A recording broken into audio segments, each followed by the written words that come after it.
Om Sadashiva Samarambam Shankaracharya Madhyamam Asmadacharya Paryantam Vande Guru Param Ishvaro Guratmeti Murtibeda Vibhagine Vyomabda Vyapta Dehaya Dakshinamurtaye Namaha Sava Vedanta Siddhanta Gocharam Tamagocharam Govindam Paramanandam Satguru Pranatoshmaham Om Om Shanti Shanti Shanti Om Namaste. Page 190, just reviewing the verse 37.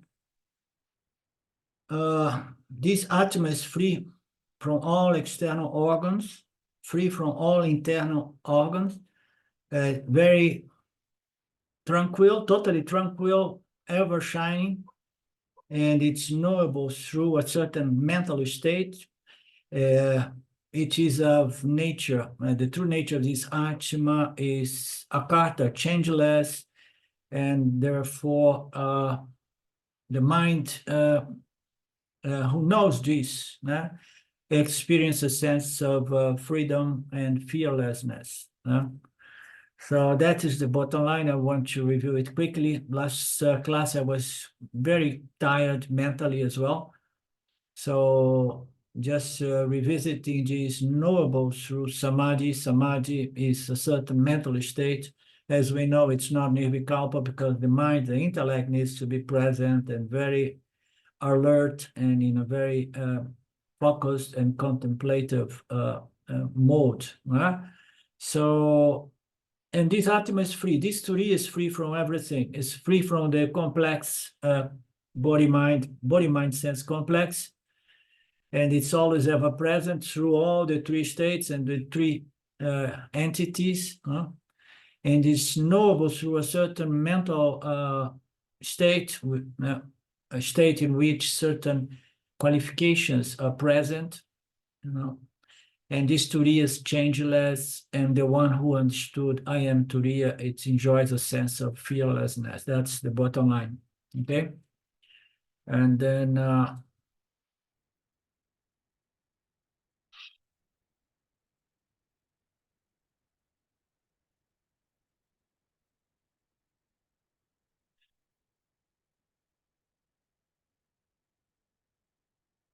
it's free from the transactions of the three entities. See if there is something more that I want to revisit here. No. Verse 38.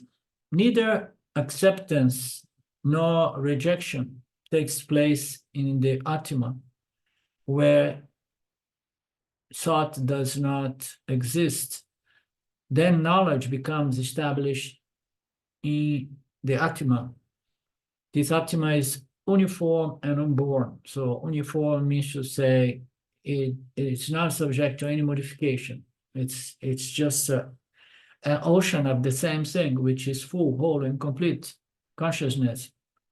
So it's uniform and it's not within the time-space realm. Then the knowledge becomes established in the Atma, in the I, in the Aham, in the self. Neither acceptance nor rejection takes place in the Atma. So it means to say there is no transaction. There is no duality. There are no objects that I may enjoy or reject. Where thought does not exist. So this, we'll see what Swamiji, how it explains this, unfolds this, where thought does not exist, because again, it gives us a suggestion that it is a thoughtless state. The Atma is not a state, is not a state with thoughts, or it's not a state with the absence of thoughts. It is beyond thoughts, mind and no mind, thoughts and no thoughts, okay? Where thought does not exist means to say in Satya there is nothing, but there is only Satchitananda, In Brahman, there is only Brahman, and Brahman is the only thing. There is nothing, there are no thoughts.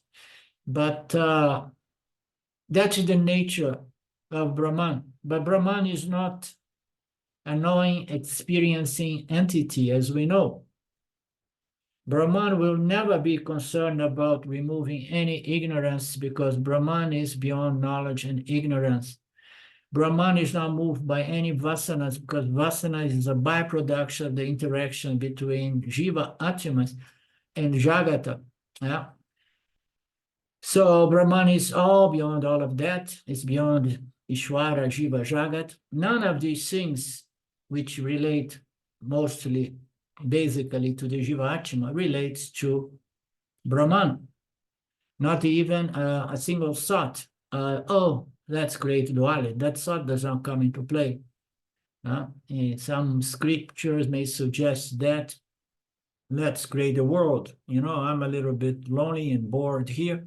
No, none of that is possible because Brahman is not moved by any desire or for anything, not even a dharmic desire. So we don't understand how this manifestation came into place. We don't care to understand that. We want to understand the intrinsic nature of this universe as identical to the intrinsic nature of Ishvara Atma, Jiva Atma, and Paramatma. And then we know that all is good because nothing can really affect I in my real true nature. Again, the description of the nature of Turiya based on the seventh mantra. All transactions are in the form of giving and take. As we know, it's a bargain. Since Turiya or Brahman is above all transactions, is beyond and before, there is no giving and taking involved. There is no taking and therefore giving. It's okay. Gaudapada says the Yani is the one. Let me make it bigger. Yani, where am I? Yani is the one who abides in this Turiya all the time. So what the heck is this Yani? You know? So it's the Jiva Atma identified with the Atma, not with the Jiva, the body, mind, energy, matter. Matter is energy, energy is matter. It's not the substantial material aspect, but it's a conscious aspect. So it is the Atma. So Gaudapada says that Yani is the one who abides in the Atma at all time. How can you abide at something all the time if that thing is your very nature? So when we see something like that, it gives us the impression that somehow the Anyani was somehow ejected from the Atma. And then now through a lot of sadhana, we're going to go back to the Atma. And then we stay abiding at the Atma at all time. So there are a lot of between lines meanings that could be easily concluded due to the fact that we all have a mind, which is wrapped up in experience, experience, and Vedanta is trying to establish not a better experience, but our true identity in Turiya as Turiya. So there is no question of movement going back to Turiya, and so that I can experience my merging and stay in Turiya at all time. Gaining knowledge is relatively easy, but that knowledge should be available for me. So here, the same concept. So you gain the knowledge, you can abide in Turiya only by understanding that you are Turiya. So understanding that on the superficial level is very simple and easy. But to believe it and to claim it truly within yourself, it takes a little more time. So unless we really believe it, because a lot of the people take it as a suggestion, but unless it's seen as a fact, and only then it can be claimed as myself. consciousness. And then if I claim it to be myself, and then it's available to me at all times, but it was available before you claimed, but you are not enjoying your nature. You are mistakenly identified with your apparent nature, the material aspect of the Jiva Atma, the Jiva of the Jiva Atma. Therefore, you are feeling insecure and disturbed.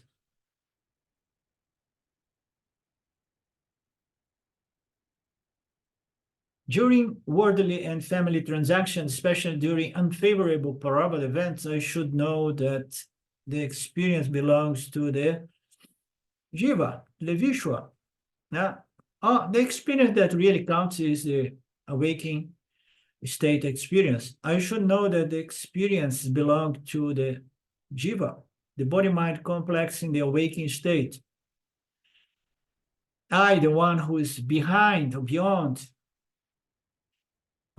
this body-mind, I am not a fact because I am Turiya. I am free and independent from everything that is superimposed upon myself. A knowledge that is well preserved in the book will give liberation to the book. This is very nice, funny, yeah? So I'm here, some jokes here and there. So a knowledge that is really firm there in the book, it's going to give liberation to the book, not to you. No? That's interesting, Philip. We can say that all books, all spiritual books of Vedanta in our library, they are liberated, they have moksha. Papaji used to say, stop reading this moksha business in the book. You keep leaking this book, you know? Just know yourself to be free. And you do not need to keep leaking the books. Liberation is contained in the book, but liberation is your intrinsic true nature. Just accept it.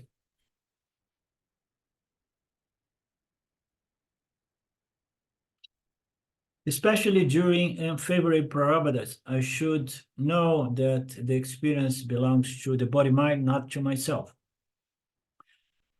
If I should enjoy the benefits of self-knowledge, which is moksha, which is freedom from Maya or avidya, I should remember that my inferior nature is going to transact and playing different roles, you know, and but I am the conscious witnessing principle, which is blessing this body, mind, and the world with apparent existence. And then he says something nice that I like to emphasize as well. It's not that I have to deliberately remember it all the time. I'm free, I'm free. You know, I'm not the body-mind. The body-mind is affected by the Jagata, but I'm free, I'm free. No, you don't need to. If that would be the case, and then with old age, our memory would go and then we would be cooked. No, this knowledge, it goes into the unconscious mind, the subconscious mind, and then you have the knowledge working for you 24/7, especially in those unfavorable moments that you need it the most.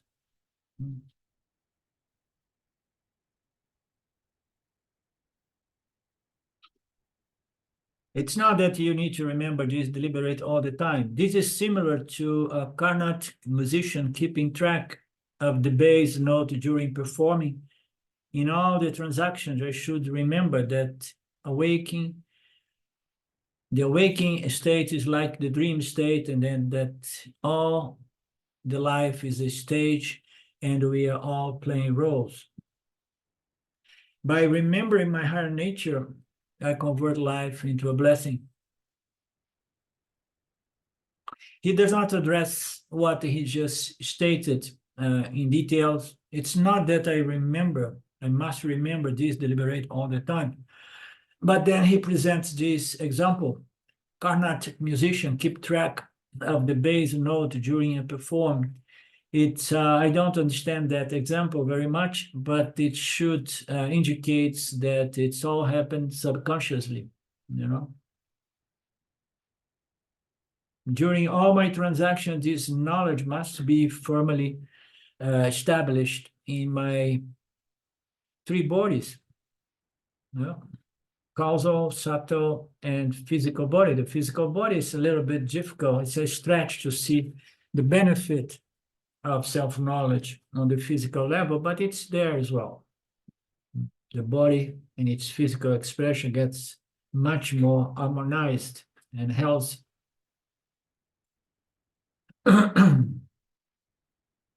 By remembering my higher nature, I convert life into a blessing. And by forgetting my higher nature, I convert life into a burden. Yani is the one who abides in Atma, which does no longer forget that he is the Atma Turiya, Sachitananda. There was a time that I was much influenced by some quotes of the Buddhism, and then I learned something that at the time it was very, very helpful to me. A word, if I'm not mistaken, is samasati. Samasati. It was said that Buddha. Have you heard about this word or no? It was said that Buddha, in his last breath, the disciples around him was asked, "So, Master, what is your final teaching?" And then he left the body saying, "Samasati, Samasati," which means remember, remember, remember. So the self, the Atma of the Jiva, due to this intimate association with the body-mind complex, it somehow forgets its true nature as Turiya, as consciousness, and falls for the delusion that I am the body-mind sense complex. And now the whole process is as if we are trying to remember our true nature. Therefore, samasati, samasati, remember. How you're going to remember is a mystery, but we cannot really completely 100% forget something which is our true intrinsic nature, you know. So very deeply in the unconscious mind, that understanding, that sense, I mean, that allows us to reject any sense of limitation, because it cannot be natural to me limitation, you know. So very deeply, buried in the unconscious mind, we know we just have to consciously remember it, and this is more or less the process. It's easy to say you are limitless consciousness, free of the three entities and the three worlds. But for the student, the most difficult part is to accept that and take it as a fact. For that, certainty or conviction in regards to that assessment, which is, I'm referring here as if you finally remember, you know, but it's not really like something that was forgotten. It's not really a remembrance, although it may come as a ha-ha, but it's a ha-ha that you already knew, but somehow comes a moment that is a doubtless ha-ha. No?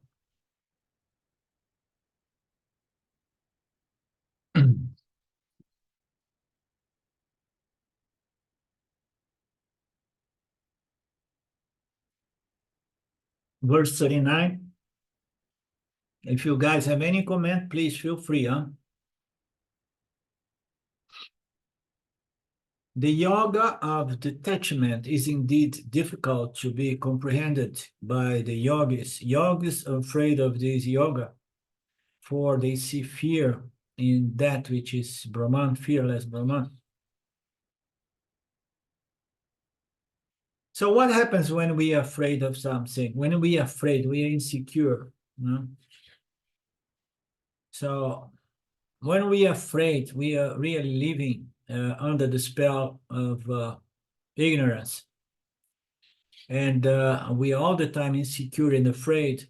We try to establish some connections, associations, and attach ourselves to people, things, and even concepts that can give us a sense of security, stability, and fearlessness. So Vedanta is being said to be a yoga of detachment because you need to let go of all things you are leaning upon, you know. So if we are still leaning and holding attachment to our body, our concepts, our house, our job, our family, if we are very tightly attached to all of that, Vedanta is not going to work. And then he does present, it seems, a criticism against the yogis, says that even the yogis have difficult to let go of those things, such as certain states, or even the status of being a yogi or sannyasam or whatever, anything that you still attached to. So this is seems to be a criticism direct to some yogis, further saying that yogis are afraid of this yoga, a yoga of no attachment, the yoga of no contact, the yoga of no connection. Vedanta is a yoga of no contact. The very definition of yoga is to contact again the source, contact again your nature, contact again God. Vedanta is said to be a yoga of no association, no contact, no connection, no attachment. The yogis are somehow attached to some things. They believe that they get connected to a certain state, which to them represents moksha or Bhagwan. This Vedantic yoga of detachment is going to scare the hell of everybody, including the yogis. Why? Because they fear, they see fear in the world, not realize that the world is himself as conscious existence. There is nothing to be afraid. The fear is projected on the screen of the cinema. And if you go to watch a cinema, you are not going to be, pooping in your in your pants out of fear, because it's a horror movie. No.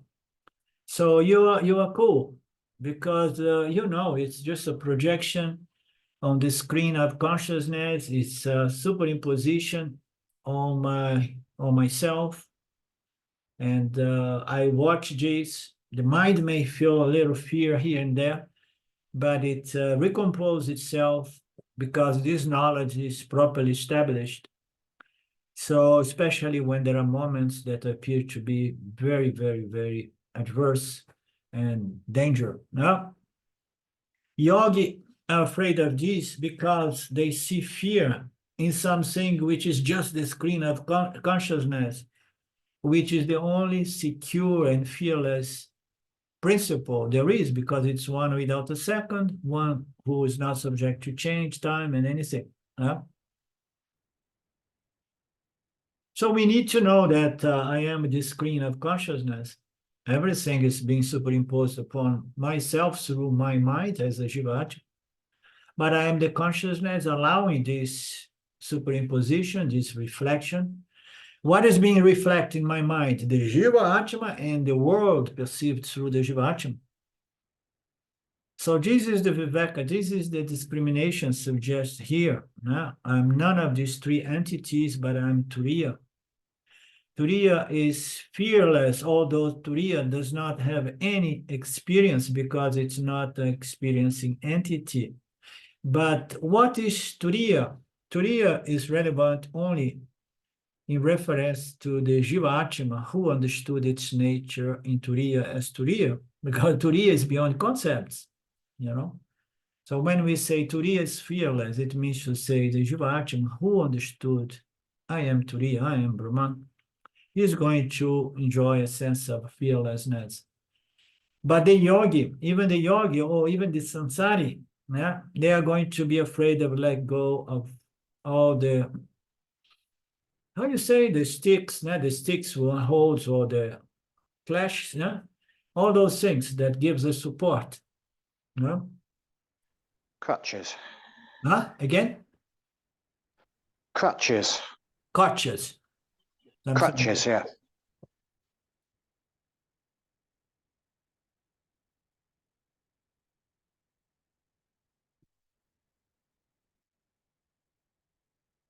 Gaudapada acknowledged the fact that this knowledge is difficult and not easily accepted by all yogis, much less the samsaris. And among the samsaris, there are the spiritual samsaris as well, as we know. Religious samsaris, as we know as well. And then the religious spiritual samsaris, as we know. It requires tremendous qualification and maturity to say that I am my own security and that I do not need external help or support, to drop all external support and to stand all by myself and say, I can confront life by myself. I do not require any emotional support from anyone, any moral support from anyone, and I am secure by myself. It's not possible for most of the yogis and much less for most of the samsaris. So Swamiji, he likes to present this concept with a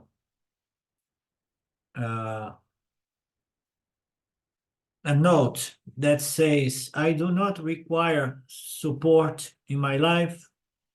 I can stand on my own. But he prefers to say, I do not require emotional support and moral support. Okay, emotionally, I'm fine. Morally, I'm fine. Okay, so on those two levels, on the level of the mind and its emotional center, on the level of my morality, my moral personality, I'm okay. I have no conflict. I don't need anybody to validate that I am a moral entity. Huh? So I know that I'm secure by myself. But he puts it in terms of emotional support. Why? Because he says that some support here and there may be required. What is the support that he makes an exception here, you know? So the yani, if he lives in the context of the ashram as a sannyas, he needs some support from society to keep doing his job, which is to preserve this knowledge through the sampradaya and so on.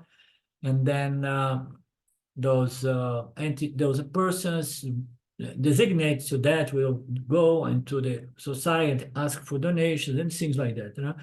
So there are some supports that are needed, but they are not binding needs, you know. It in the absence of those support, one does not lose one's emotional balance. Okay, that's what it means. I don't need the emotional support of my friends. I don't need the emotional support of my student. I don't need the emotional support of my husband, my wife. Okay, although I may have a support of my friends, my wife, my husband, and so on, and they appreciate it, right?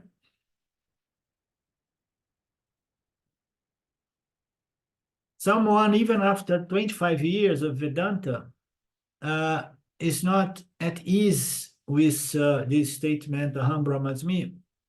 Therefore, Gaudapada says that he or she does not wish to force Advaita on anybody or everybody. If you are ready for accepting Aham Brahmasmi willingly, take the challenge and drop all dependence all emotional dependence, all emotional support. Now, if you are ready, so begin dropping one by one all emotional support. So it takes some time to come to that point of, again, we don't need to walk away from our homes and our jobs, our security, relative security in the world. No, we need to just be free emotionally from all of that. Meaning to say, if I lose everything, I'm still okay, because I am Turiya. Huh?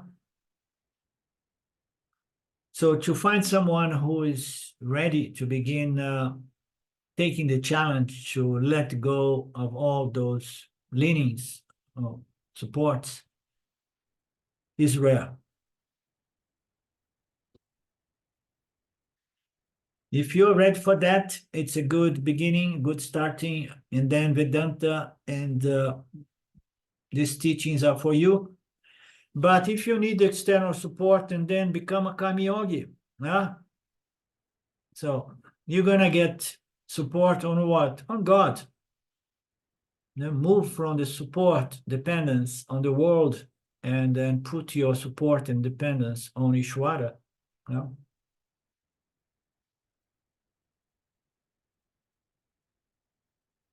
Who use a walking stick? The walking stick is God.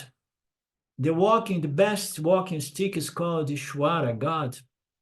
It is going to give us a sense of security. The mind is going to relax because it's going to feel safe.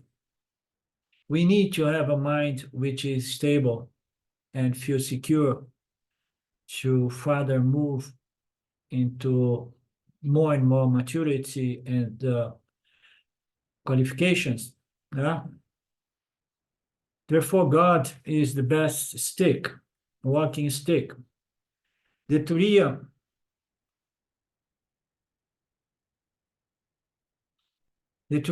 our true intrinsic nature, is represented by Ishvara. Ishvara is the stick of Turiya. Turiya is there waiting for us to drop the stick of Ishvara and accept that we do not need any stick, not even the stick of Ishvara. We are moving from the triangle mode to the binary mode. Even though the real Turiya is not an outside principle, the real Ishvara is Atma, the Turiya. So it's a play of words. Ishvara, even though the real Ishvara is what? Turiya. It's not outside object. The real Ishvara is the Turiya. Okay, so it's just appearing as Ishvara, pure Sattvaguna, pure knowledge, supreme intelligence, which is myself, my true nature. Therefore, the Atma of Ishvara is identical to the Atma of I, Jiva, which is identical to the Atma of Brahman or Turiya. People cannot grasp this knowledge, these teachings, until we grasp the Turiya knowledge. We are going to use deities or symbols or representations of Brahman. So we have Brahman, the real deal, the real boss, the real God, and then we have Ishvara, which is the only one principle which holds the universe through pure knowledge. And then, according to every one of these jivas, we're going to have infinite numbers of deities, for all tastes and flavors. So they are all representing Ishvara. Ishvara is representing Brahman. It goes from one to another.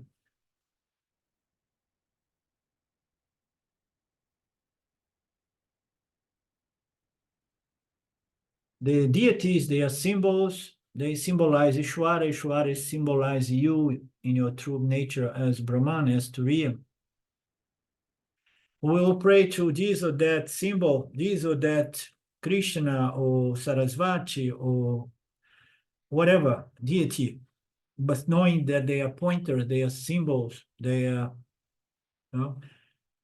representatives.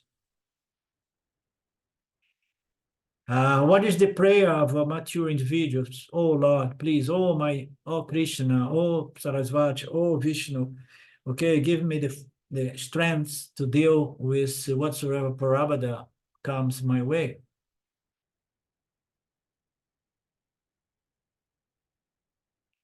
We do not have the strength to face extremely adverse parabada. Therefore, we may need the support of one of these representatives of Ishvara. But as a good Karma Yoga, we bypass the representatives, we go direct to Ishvara. No? We understood Ishvara, we have developed the vision of Ishvara as the entire manifestation of the cosmos. It's the principle holding together this cosmos, this universe. So we go back to them, oh Lord, you and your game, you and your knowledge. So now difficult times are coming. I'm getting old.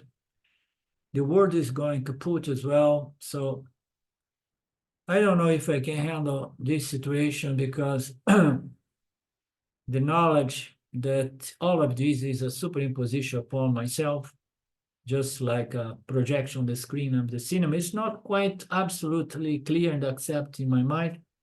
Therefore, I'm going to still hold on you, asking you to give me strength to deal with these superimpositions that may cause some mental disturbance. I don't want to come back to this place. So if I have to die, I want to die holding my knowledge in regards to my nature as Turiya. So therefore, Lord, I'm here invoking you as a representative of myself, in my true nature, to help me. It's a kind of game like that, until we understand that there is only I, Brahman. Therefore, it's okay to be a Karma Yogi at the same time and remember that Ishvara is this principle, project and hold the disappearant reality. Just to remember, Karma Yoga is a triangular format, and Jnana Yoga is a binary format. Gaudapada says that as long as you need external support, it's better to use the best possible support, meaning to say Ishvara. The large majority of everyone requires support, and the problem is that people are not really looking much support in Ishvara anymore. They look support into people and things, and there is a lot of opportunist fake leaders or gurus out there trying to offer support, and people fall for it. They are afraid of the binary format, they are afraid of Advaitam, and they do not want to drop the walking stick called people and things. And later on, if the fear is too strong, they are not going to drop the stick called God, but that's okay. It's a better stick, It's going to give you punya, spiritual punya, and a better birth in next time.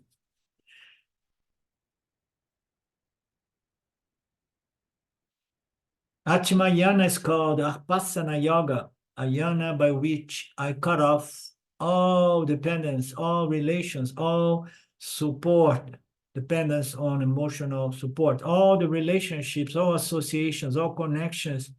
I'm free from them because I understood that they were not really providing me with any security or support. It was just my imagination. I was alone from the very beginning, without knowing that I was never alone, because being alone is only relevant in relationship with others. And now I am understanding, or I understood, that there is only I, myself, conscious, Turiya, consciousness, existence. Therefore, I am beyond being alone or associate or together. All the relationships, all the contacts are for having some shoulder to lean. in difficult times. Every mind requires support, emotional support. And when Advaita is talked about, people will generally say they do not want this Advaita Vedanta. They want emotional support. They want literal support, which gives them a sense of being emotionally okay. Gaudapada says that emotional support is possible only with Ishvara until we understand that we do not need any emotional support.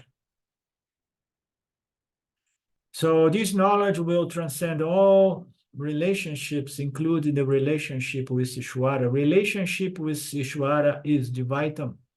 A Kama Yogi is a Dvaitin.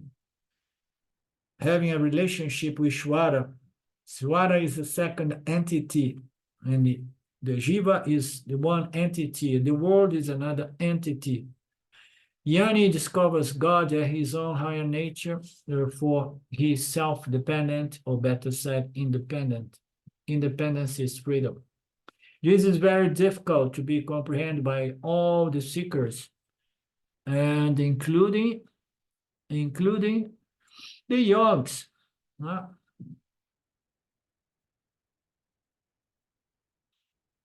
Very difficult to be comprehended by all the seekers. For this reason, Vedas do not give this teaching in the beginning. Have Dvaitam and Dasoham, Bhavana, in the Kama section of the Vedas, and Upasana on the following section. Only then we come to the final teachings of the Veda Anta. All seekers are afraid of the Veda Anta, the end of the Vedas, Soham Bhavana, and they want associations. Yeah? They want the other sessions of the Vedas, which establish connections and associations for the sake of security. The real security is in Advaita, but nobody understands that. They still believe that there is security in association with people, things, and events, and not understanding the best possible stick is God until you can let go of this final last stick. Rare individuals understand this. In Advaita, which is the source of fearlessness, very nice. They are seeing fear, so they project fear in the fearless Brahman, one's very nature. No? They see fear, they see division. They see division in Advaita Brahman. There is only Brahman, but they see separation and division and parts and duality, no? Because they take the Namarupas to be real and they miss on the substratum, which is Turiya, my very conscious existence.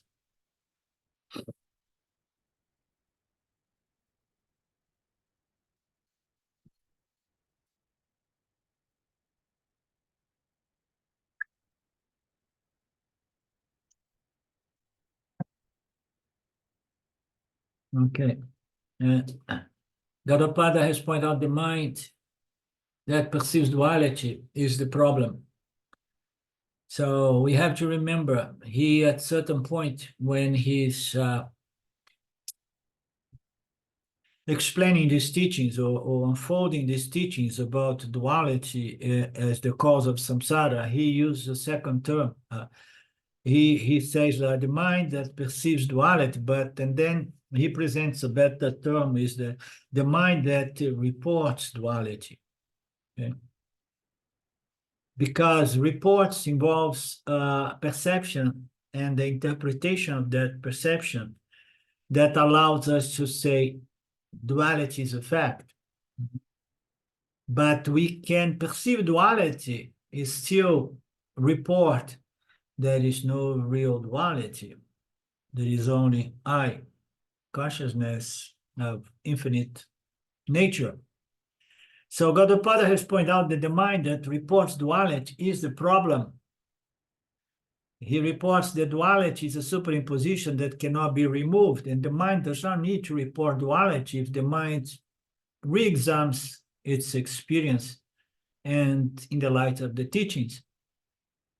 The sense of limitation and the sense of insecurity will be present in duality all the time.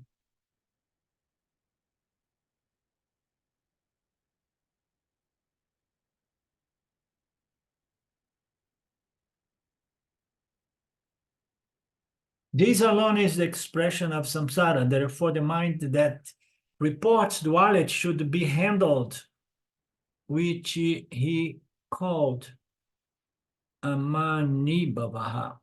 He pointed out that the method is through self-inquiry and self-knowledge. Handling the mind through the knowledge, Atma is the only solution. The mind can be handled only through Atma or Atma inquiry, vichara, investigation. This is the topic that Gaudapada starts on the verse 32, ending on the last verse 39. When Atma is Satya, is known, then duality will not be dismissed, but the duality of the world will be understood as an appearance. So the mind will not be reporting, watch out, duality, duality, duality. No. The mind is going to be at ease with duality because deep inside the mind, there is an understanding that there is only I consciousness. Remembering the fourfold message of Gaudapada, the existence of this world of duality is to be negated. The origination must be negated. The appearance cannot be negated, must be accepted. And that duality is an appearance, boring, existence from I, myself, due to the power of Maya or Avidya. I should understand that just like the dream duality is existing only by borrowing existence from I, myself, the awaker and the waking world will collapse once I wake up and do not give support to this appearance. Similarly, the awakened duality is also only mithya duality, more or less like a dream. Thereafter, Gaudapada pointed out that when you say the world of duality, you should include the mind also, because always when we experience duality, we are two parallel things coming, object and the relevant thought. As we know, they are interdependent, which are responsible for our experience. The entire world is a mixture of a thought and an object. The object comes with a thought. A thought is the name given to an object, a form. And in the absence of the physical material form, I have the thought of the object in my mind, kept in the subtle mind. Without the thought, you can experience the object, and without the object, the corresponding thought cannot be there, unless in retrospective through our memories or our vasanas. Therefore, both the mind and the world are nothing but mithya. And this mithya, awakening world and dream world, they just borrow supporting existence from I, myself. I am the adhisthana of this apparent duality. I am free from duality, that Advaita Atma, in which there is no duality. There is no relationship. We just saw all of that. This Atma, which is the only reality, is asanga, no association. Is the asanga turiya, the asanga Brahman, the asanga Atma, the asanga consciousness, or asparsa Atma, which is free from dependence. This doubtless knowledge should be gained through Shravana Manana of Jnana Yoga,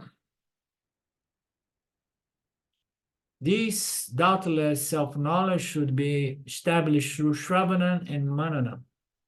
You see, it says Shravana and Manana. Nididhyasana is not in here. Nididhyasana is the means by which you establish the doubtless knowledge. So what is Nididhyasana? Samasati, remembering. It's much more efficacious to remember the teachings than remember simply, I am consciousness, I am consciousness, I am that, I am that, I am that. If you remember the teachings, it's much more easily for the seeker to be convinced, because the teachings are going to be not only saying you are limitless Turiya, but it's going to be present all the support to hold that declaration, you know, in a convincing and doubtless manner.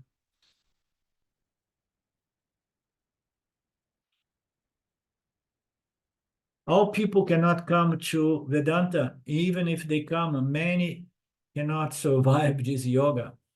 How many people? I mean, I don't know, but my small contribution to our tradition here in Brazil, I have seen thousands of people coming in contact with Vedanta Brazil, and there are so few that survived the first contact with Advaita Vedanta. You know, they just drop out. They drop off. Drop off or drop out? Both. They just fall off.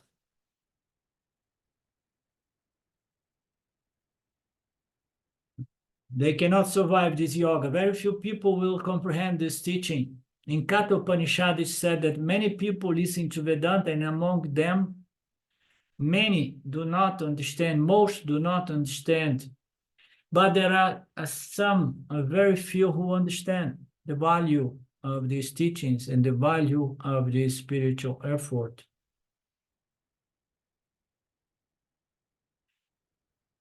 I'm not gonna say anything, but there were some people besides in this small English group, you know, with my classes, that very soon understood. It was clear, you know, that they did not have a clear understanding of the value of these teachings.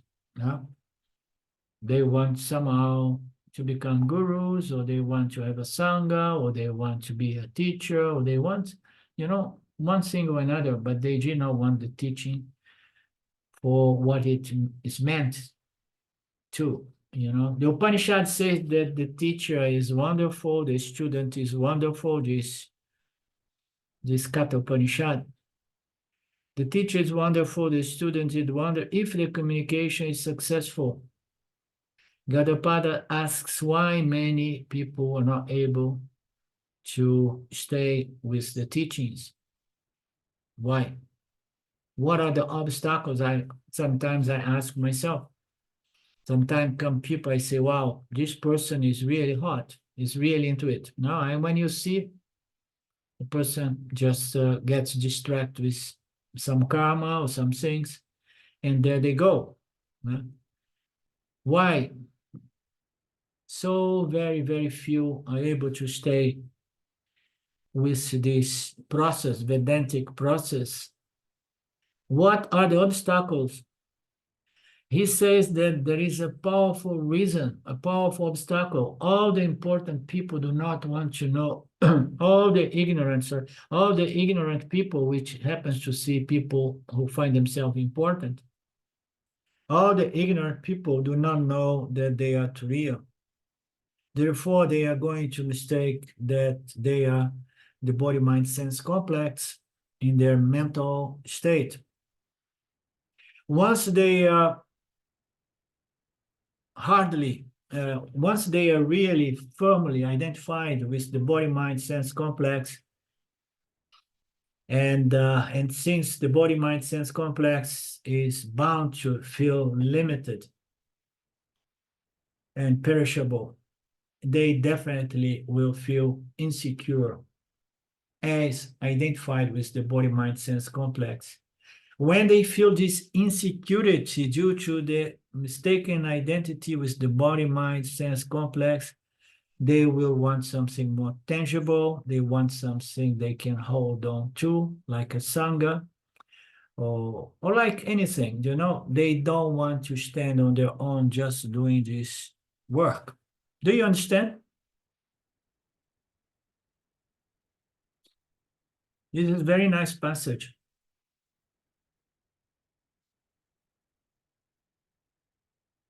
Why so very few people stay with it, value it? There is a powerful reason. Everybody comes self-ignorant to Vedanta. And the self-ignorance is due to a firm conviction that I am the body-mind. This firm conviction produces the sense of fear, insecurity, helplessness. And then invariably, people get attached to people, things, circumstance, and everything in samsara. You know? Things of the awakened state are the ones that represent the real problem. All of that because they are identified with the body-mind-sense complex. Because once you take this body and the mind be what you are, you're going to feel insecure, limited, incomplete, you know, perishable. When they feel very insecure like that, they will hold on to the things of the world. At the most, they are going to roll on to Ishvara, okay? They go to that extreme, but they don't let go of Ishvara. Then you have to let go of Ishvara to go into the fourth stage of Vedanta, which is the binary mode.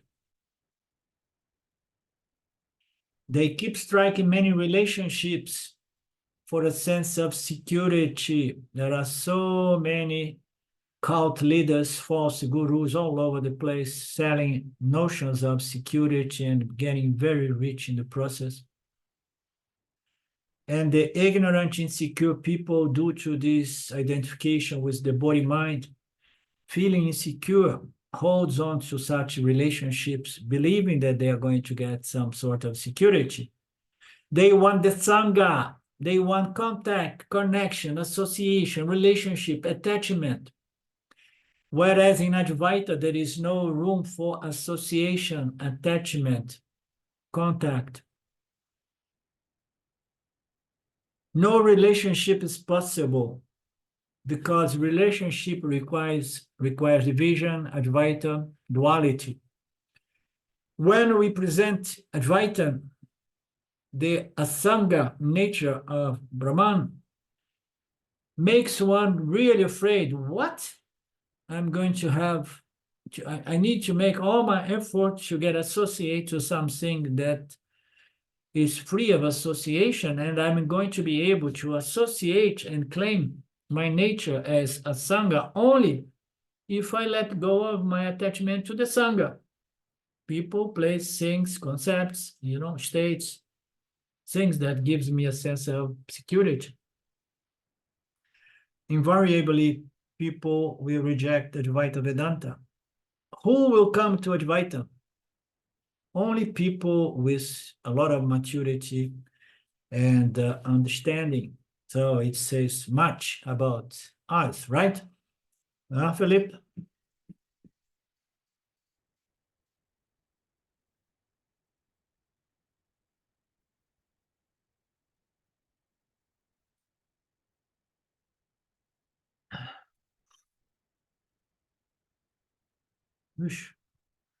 So Swamiji was very inspired in this introduction of this class. He kept going.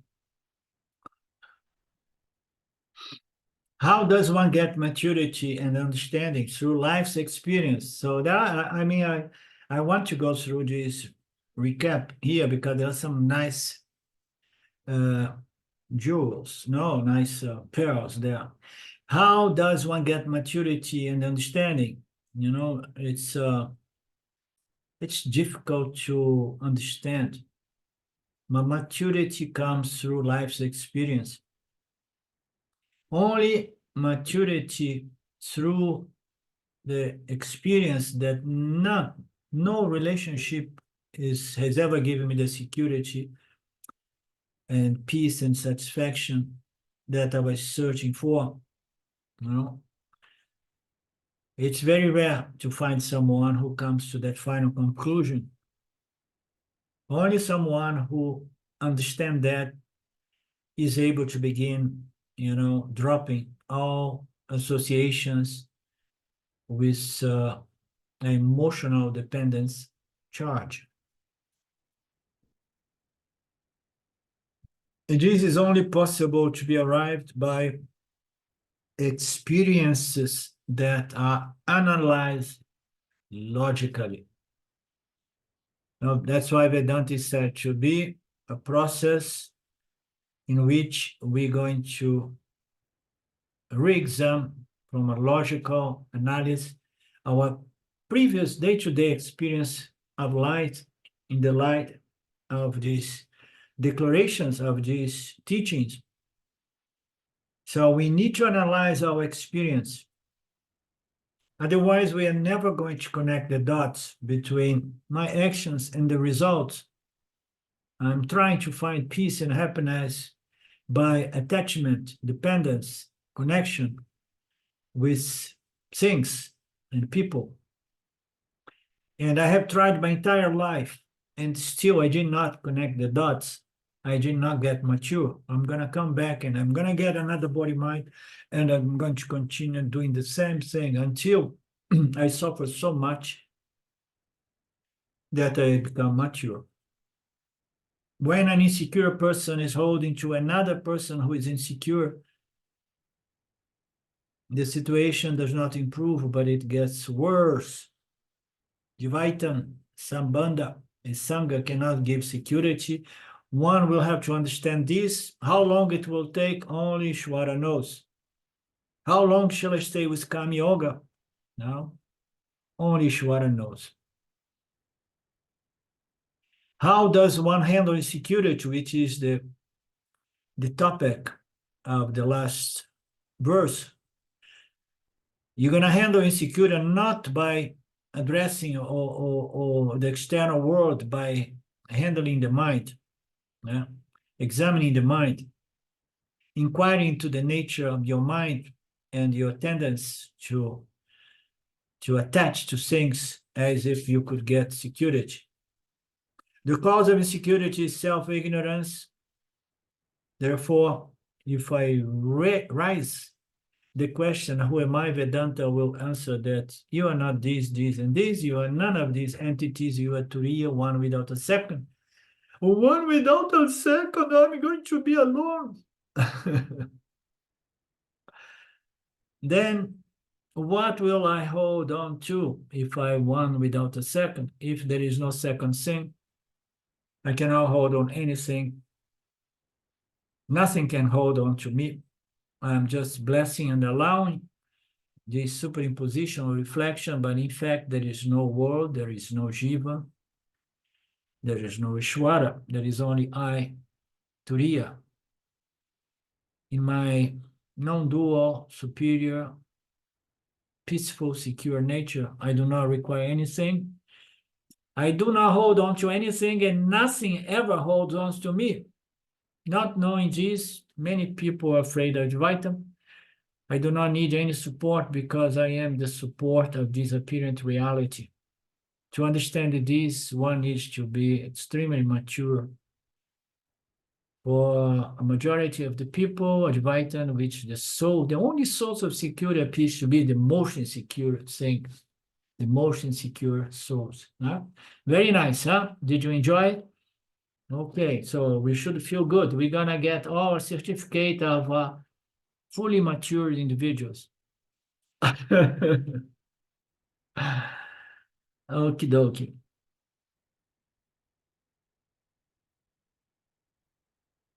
Om Purnamada Purnamidam Purnamudachyate Purnasya Purnamadaya Purnameva Vashishate.